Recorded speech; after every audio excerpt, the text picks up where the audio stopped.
Baik, sebenarnya perkenalkan saya yang bertugas pada pagi hari ini, Ibu. Sebelumnya dengan Ibu siapa nih? Dengan Ibu Evi. Ini yang saya Kan saya bulan Januari tahun depan kan saya mau menikah, tapi saya belum paham Bu tentang perkawinan yang sehat untuk menciptakan keluarga yang sehat. Jadi saya itu datang ke sini pengen konsultasi biar saya itu lebih tahu terkait pernikahan dan keluarga sehat itu yang seperti apa. Seperti itu Bu. kalau boleh saya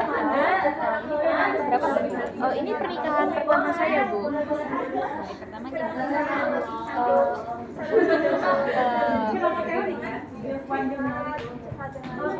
untuk perkawinan sendiri, Ibu tahu nggak mengenai kesehatan reproduksi itu bagaimana? Belum Ibu. Ya baik, karena Ibu belum tahu, Ibu saya akan menjelaskan. Jadi kesehatan reproduksi itu kesejahteraan secara fisik dan sosial dan pemilihannya pada organ reproduksi saja Ibu. Jadi secara fisik maupun pada sosial seperti itu Ibu. Kemudian ada hak reproduksi. Jadi memiliki reproduksi untuk membuat keputusan mengenai seksualitas, termasuk hak mendapatkan informasi, kemudian mendapatkan pelayanan kesehatan dan kebebasan dalam memilih, kemudian kebebasan tanpa didiskriminasi, kemudian kebebasan memilih jenis KB dan kebebasan jumlah anak, misalnya anak ibu berdua, kemudian metode persalinan seperti itu. Kemudian ada persiapan pernikahan. Jadi persiapan pernikahan ini di 3 bulan awal itu harus sudah sehat, jadi sehat secara fisik maupun mental. Jadi secara keseluruhan kemudian ibu sudah sertifikatnya belum? Sudah Bu, kemarin. Baru kemarin baik. Jadi untuk ibu yang wajib ibu harus sudah imunisasi TT setidaknya 5 kali Ibu. Kemudian ada vaksin COVID juga Ibu, itu untuk mencegah terjadinya kanker rahim. Kemudian Ibu dapat menyiapkan surat-surat pernikahan Ibu. Kemudian Ibu dapat menyiapkan dan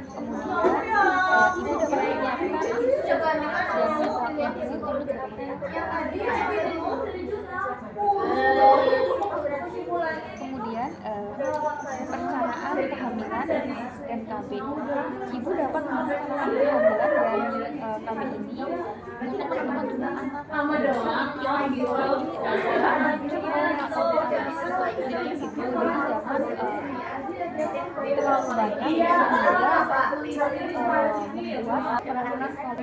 kualitas pada ibu maupun si anak seperti Ibu. Kemudian jarak kehamilan juga penting Ibu. Jadi misal jarak yang pertama dengan yang kedua sekitar 2 tahun.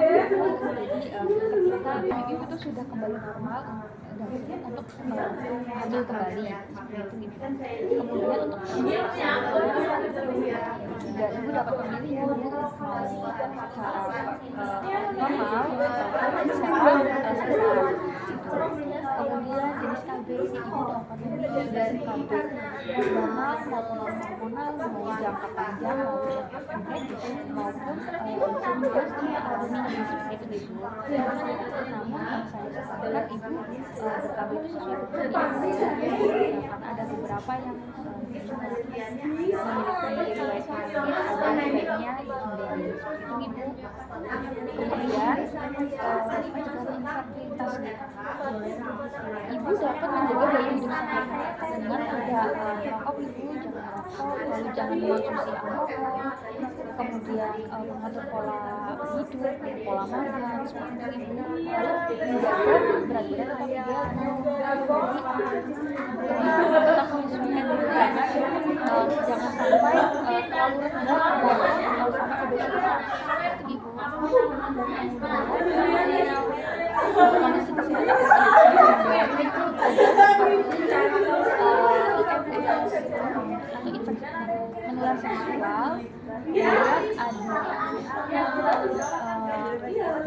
kanker gitu, kemudian anemia. Jadi untuk menghindari terjadinya penyakit atau infeksi maupun komplikasi di kemudian hari. Nah, itu juga ibu disebabkan menyebabkan penyakit seperti stunting ibu. Kemudian mencegah stunting dan ibu di hari pertama kehidupan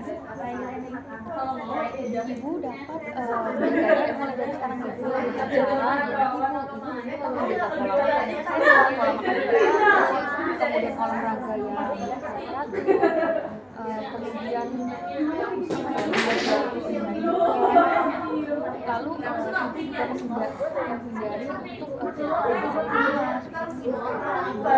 jadi ketika semua itu sudah siap untuk hamil dan ketika hamil itu nanti anak ibu juga bisa mendapatkan kualitas hidup yang baik. Kemudian untuk pemenuhan gizi saat ibu hamil itu ibu dapat menambahkan isi piring ibu KIA juga ada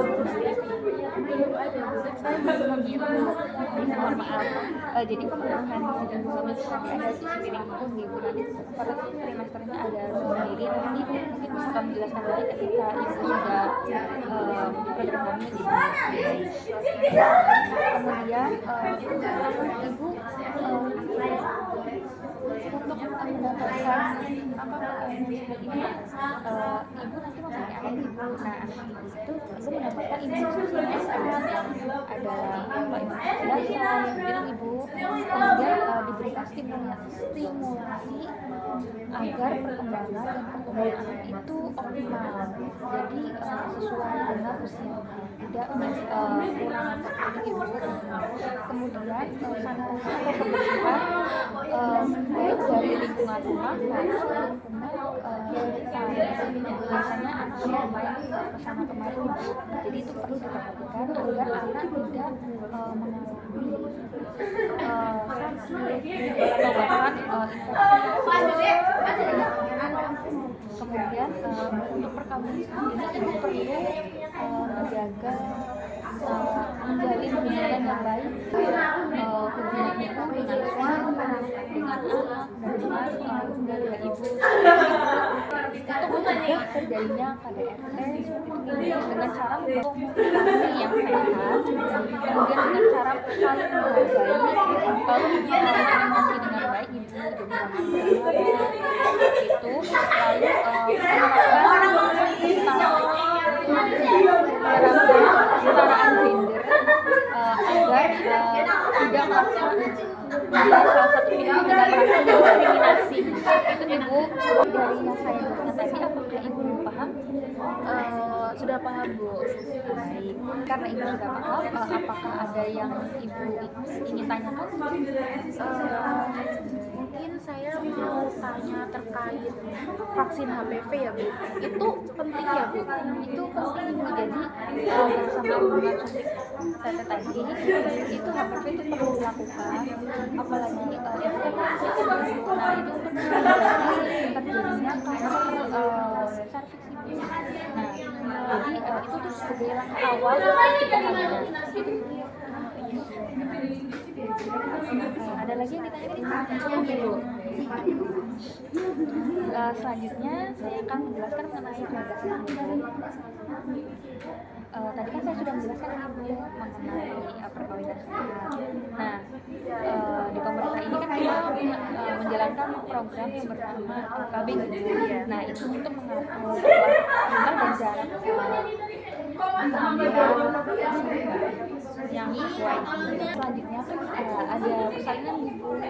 Nah, pada saat persalinan ibu kan dapat memilih di fasilitas kesehatan sesuai yang ibu mau atau yang ibu butuhkan. Itu kan ada puskesmas, klinik, rumah sakit, dan itu menyesuaikan kebutuhan ibu dan mungkin ibu memang mau salah satu fasilitas tersebut, misalkan ibu mau akses di rumah sakit, itu jadi ibu dapat memilih. Berarti harus menyesuaikan kondisi saya ya, ibu. Tapi kalau misal memang ibu mau memilih opsi, kemudian ibu memilih saya mau normal aja, itu juga melihat ibu, atau ibu saya mau SC saja, mau sesar, itu juga melihat kondisi ibu apakah memenuhi persyaratan untuk memutuskan pasangan tersebut. Kemudian di persalinan itu ibu juga perlu menyiapkan seperti uang, kendaraan, surat-surat, ada kakak, akte, KTP, BPJS, dan paling penting pakaian ibu dan si bayi. Itu ibu. Nah, kemudian pada penerapan keluarga saat ini, bayi itu perlu diberikan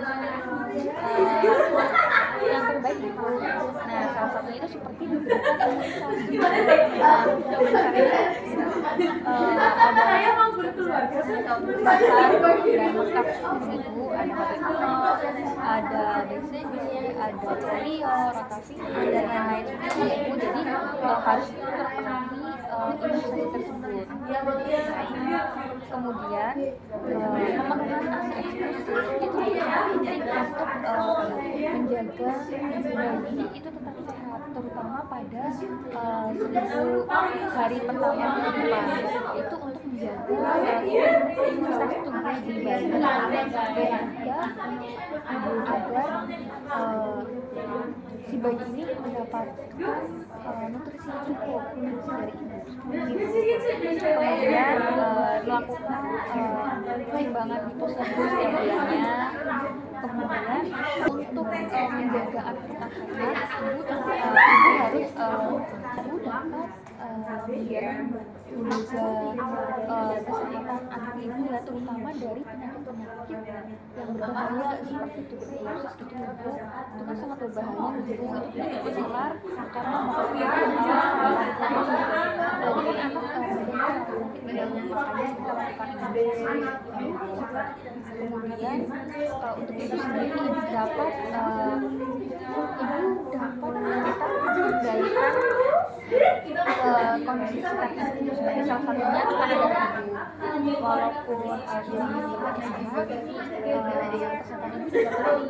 jadi tekanan darah juga perlu diperhatikan, jadi harus tetap sesuai normalnya. Kemudian alhamdulillah ibu juga sangat penting karena apalagi sudah memiliki anak, sudah berkeluarga, itu perlu diperhatikan kesehatan saat ibu. Jadi ibu perlu berhubungan baik dengan keluarga ibu agar bisa saling komunikasi baik, agar kondisi mental ibu, baik ibu, anak, suami itu tetap terjaga. Kemudian jika ada salah satu anggota rumah yang merokok, itu sebenarnya dijauhkan dari sebenarnya dari anak juga, dari anak saja gitu, tapi juga kalau bisa jangan di dekat ibu juga, karena ibu kan apa ya juga perlu sama ibu juga perlu sehat ibu, apalagi kalau misalnya punya anak masih dari ibu jadi perlu kesehatan juga. Jadi kalau ada salah satu anggota yang merokok, diusahakan di ruang terbuka, jangan di dekat anaknya, seperti itu aja. Kemudian ibu juga perlu memperhatikan air bersih yang ada di rumah, karena itu juga dapat menyebabkan infeksi atau penyakit terutama pada anak yang imunitasnya rendah.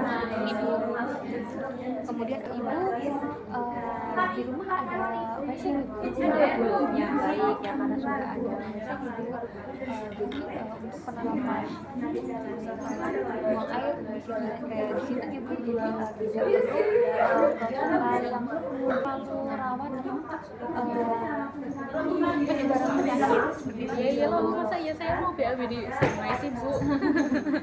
Siapa tahu ibu lebih baik. Kemudian ada jaminan kesehatan juga ibu, kalau misal ibu sakit atau anak sakit, ibu bisa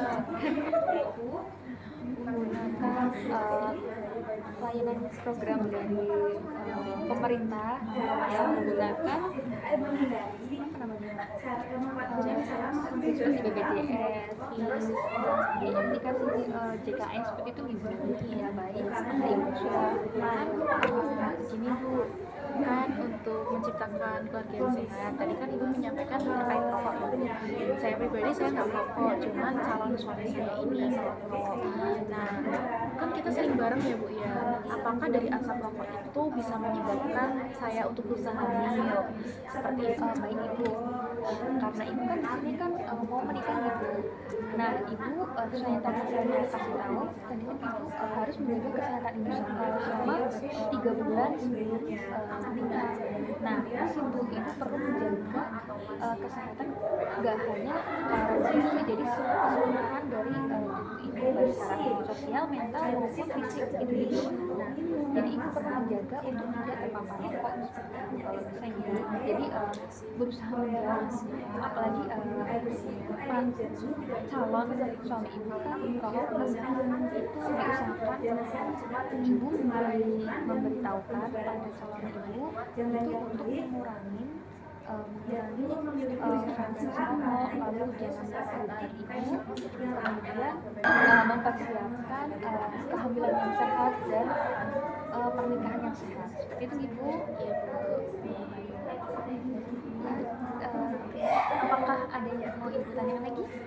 Cukup ibu, sepertinya cukup, saya sudah paham. Baik, terima kasih atas kunjungannya. Saya sampaikan bermanfaat bagi ibu dan keluarga. Ya, terima kasih bu.